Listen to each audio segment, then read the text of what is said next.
In 1979, the AKG K340 was by far the strangest, most innovative, and over-the-top headphone ever made. Let's take a closer look.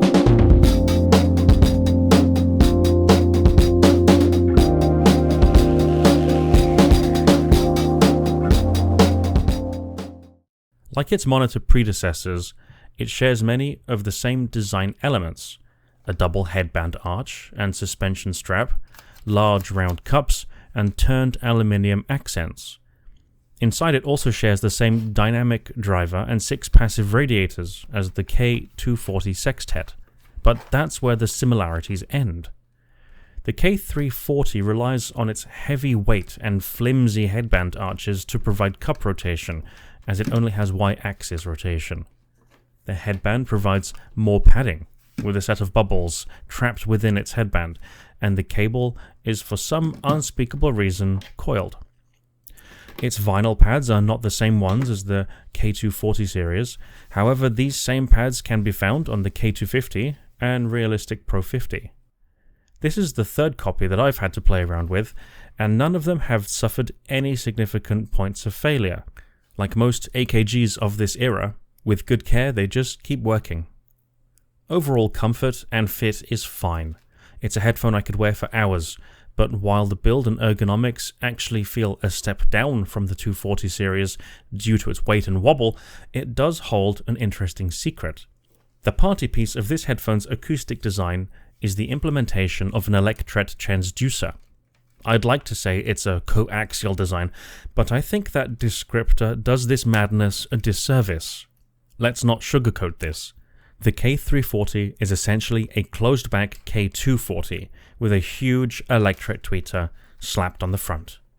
To satisfy the nerds, electret drivers operate on the same principles as true electrostatic drivers. However, unlike electrostatics, like Stax headphones, which rely on an energizer to generate the static electricity needed for the diaphragm to operate, electrets have a permanent charge and usually run off a normal headphone output with the help of an internal transformer to boost the signal.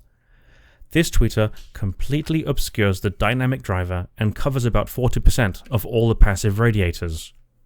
Considering only the singular fact that this headphone came out in 1979 purely in the context of high-end, closed-back headphones, this headphone is a marvel. The K240 was already an insane concept with its passive diaphragm radiator design. Then it breaks a huge rule by totally obscuring a whole driver with another. No other headphone I know does this. There are a handful of other headphones and IEMs that have 2 identical drivers in an isobaric formation, but that's something else entirely, where the drivers are meant to operate in sync as one driver, which is usually something only found in subwoofers. It also relies on some rather elegant brute force damping within the cups, but most importantly, this is the world's first Electret-Dynamic hybrid. So this is where things get spicy. To start with, there is no problem achieving a bass seal with these thicker vinyl earpads.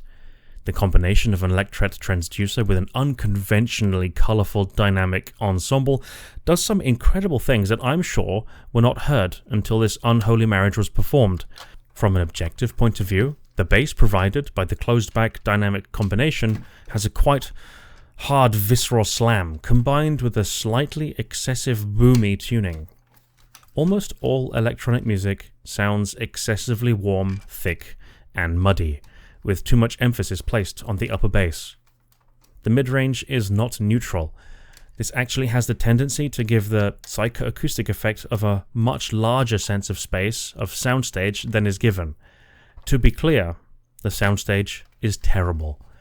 It's one of the worst I've heard from a full-sized, closed-back headphone, but the 1000 Hz scoop gives the slightest impression of a live concert and a bigger sound that unfortunately does not leave the very small bubble of sound in the middle of your head. Music that is more acoustic, while not sounding as booming as other genres, is simply too warm, thick, and any extra articulation provided by the electret driver is still overshadowed by the boominess, with even muted guitar strums bearing thickly over vocals that are equally sluggish. The treble should be the party piece. A whole-ass electret driver should be more than enough to perform and satisfy the most discerning audiophile. This, however, is far from reality. While the treble detail and texture is certainly on point, even by modern standards, it's horribly tuned. Cymbals have a strange, dark sheen to their timbre, which is entirely the fault of the 8 kHz peak that falls down 10 decibels going up to 12 kHz. Unfortunately, most of the treble is 10 decibels lower than most of the mid-range and bass. I also believe that the placement of the electret driver over the entire dynamic driver and a significant percentage of the passive diaphragm surface area is what gives this headphone its characteristic signature fuzziness in its imaging and soundstage. That, in combination with the boomy mid-bass, does give the distinct impression of congestion and a directly colored sound lacking finesse. The only way that I found to make these somewhat palatable is to turn down the bass and turn up the treble with my Fuzzy Audio SK01. Of course, I could fine-tune these further with EQ APO, but I think that defies the entire point of reviewing headphones and the enjoyment of headphones for their innate characteristics. And so begs the question, is this an enjoyable headphone? No. It is unfortunately an amalgamation of far too many small problems that cannot be remedied by one simple solution. And I personally can't recommend these to vintage enthusiasts, certainly not for their audio capabilities. However, they still hold great appeal to the collectors. Of course, if you own one, that's not to say that I think you shouldn't enjoy them. There are scores of headphones that I like, I'm sure many others do not. Take it easy, and I'll see you in the next one.